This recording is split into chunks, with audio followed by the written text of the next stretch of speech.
mot, je sais que dans ma vie, ça serait arrivé. Donc attends seulement, au moment venu, ça arrivera. Bien aimé dans le Seigneur. Mais l'histoire d'Abraham, l'Abraham avait la foi énorme parce qu'il croyait à ce Dieu-là. Mais jusque-là, Abraham n'a pas encore la foi que Dieu l'attendait. Là, il n'est pas encore devenu le père de la foi. Abraham est devenu seulement le père de la foi quand il a eu son fils. Quand il a eu son fils, quand Dieu va lui demander, Abraham, tu m'offres ton fils à sacrifice.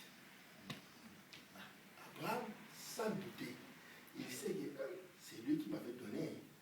Il a le pouvoir de me les rendre en vie. Donc Abraham en lui, donc, il s'est développé quelque chose d'extraordinaire. Donc tellement qu'il marchait avec le Seigneur, Abraham, il croyait tellement, il dit non, non, non, non. Comme il m'a dit, je vais le faire. Rendons-nous compte. L'homme de Dieu va dire à maman, bon, Dieu m'a dit aujourd'hui, on va sacrifier notre fille. Est-ce qu'elle va se fier? Jamais. Hein? Mais Abraham a regardé. Dieu m'a dit, Dieu m'a donné cet enfant. Mais Dieu me le demande. Ok. Dieu n'a pas demandé à Abraham de tuer son fils. Dieu ne lui a pas demandé ça. Dieu avait demandé à Abraham, offre-moi ton fils en sacrifice. Ce que voulait dire, mets ton fils dans mon service. Donne-moi ton fils pour me servir. Dieu ne pouvait pas demander à Abraham de lui donner son fils pour mourir. Non. Qu'est-ce qu'il va faire? Mais Dieu a demandé à Abraham, offre-moi ton fils à sacrifice. Donc, Abraham, il a dit, je veux l'offrir à sacrifice. Non, moi, les sacrifices, je vais lui donner, il faut que je lui coupe la tête. Amen. Donc, comme il offrait des animaux, des holocaustes à Dieu, il dit non, ce que l'Éternel m'a demandé, c'est que je donne mon fils à sacrifice. Donc, comme on offre des animaux. Voilà pourquoi Abraham avait pris son fils, il l'a amené pour aller offrir. Dieu ne lui a pas demandé cela. Dieu avait demandé seulement, Abraham, offre-moi ton fils.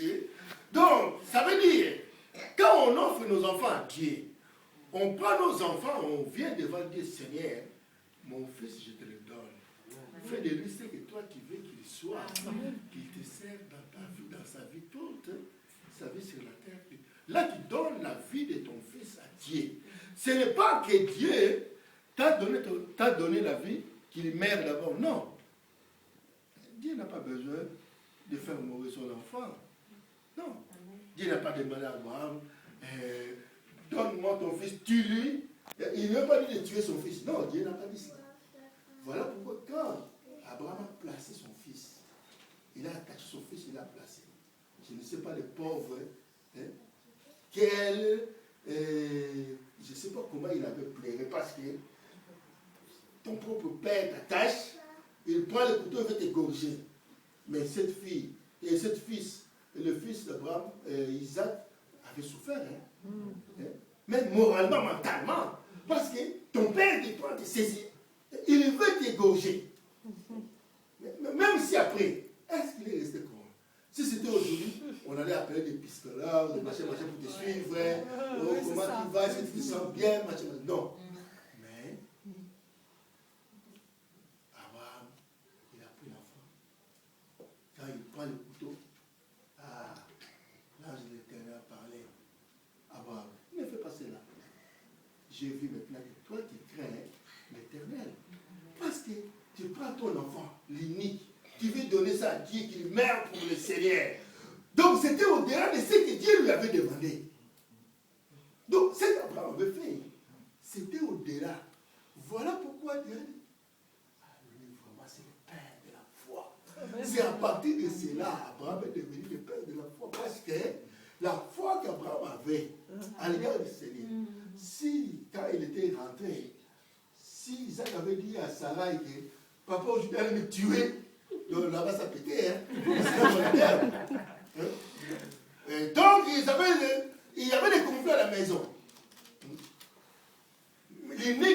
j'ai eu dans ma vieillesse, tu veux le tuer.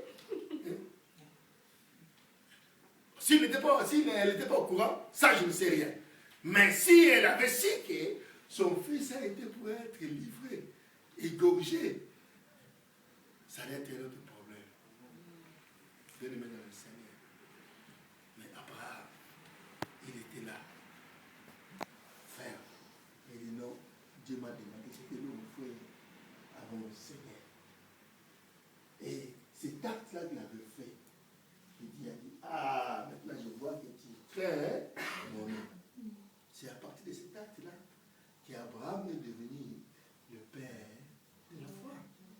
Parce que Dieu maintenant a vu, maintenant je vois vraiment que toi, tu crains mon nom. Mais Dieu voyait. Mais là où il vient, Abraham avait fait des conneries. Il a cédé sa femme pour le bien, pour père de mourir. Il oublie qu'il marchait avec le Seigneur. Donc, l'Éternel a dit, sors, je serai avec toi. Il était avec Dieu. Mais, en allant à l'Égypte, il a oublié que Dieu l'accompagnait. Il a voulu prendre son stratégie lui-même, sa défense lui-même. Il dit, non. Quand on te demandera, non, je ne suis pas ton mari, ni moi. Et donc, ça c'était notre père de la foi. Mais à l'époque, il n'était pas encore père de la foi. Il est devenu seulement père de la foi quand il voulait donner son fils en sacrifice. Bien aimé dans le Seigneur. Cette histoire d'Abraham. Abraham, il a marché avec le Seigneur. Il craignait Dieu. Tout ce qu'il faisait, c'était pour plaire à Dieu. Mais l'histoire d'Abraham, si nous regardons bien, la Bible nous dit, la Bible nous dit, quand la Bible nous parle de la justification par la foi, nous voyons, même si on ferme les yeux, on voit directement Abraham. Parce que c'est lui qui Dieu avait justifié de sa foi.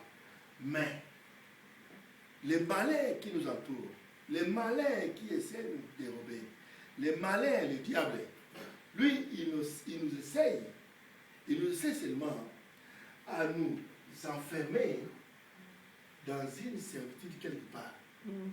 Le diable, il nous enferme dans la servitude de quoi? Du péché. Comme ça, on se rend compte que oui, moi, je marche avec le péché, conscient ou inconscient. Tu sais que tu marches dans le péché. Mais tu vis dans le péché, tu t'en fous, tu dis que non, ce que je fais là, c'est pas bon. Est-ce que Dieu est content? Tu dis, Dieu vraiment existe. Or, quand celui qui nie Dieu, c'est qu'il adore le diable, sans se rendre compte. Quand on nie Dieu, on dit non, Dieu, est-ce que Dieu vraiment existe? Donc, si Dieu vraiment existe, ok, Satan existe. Quand toi tu dis Dieu, donc tu as glorifié Satan. Voilà pourquoi, un jour, Jésus, il parlait avec les apôtres. Quand il parlait avec les apôtres, il dit, mais il vaut mieux que tu entres au paradis, qu'elle entre au paradis avec une main amputée, les bras amputés, que d'entrer avec tes deux mains, mais d'avoir tes deux mains qui te retrouvent en enfer. Ce qu'il voulait dire, Jésus voulait dire ceci. Mieux vaut que tu perds l'un de tes membres seulement, mais tu sois de mon côté au paradis, que tu gardes tous tes membres, que tu sois en enfer.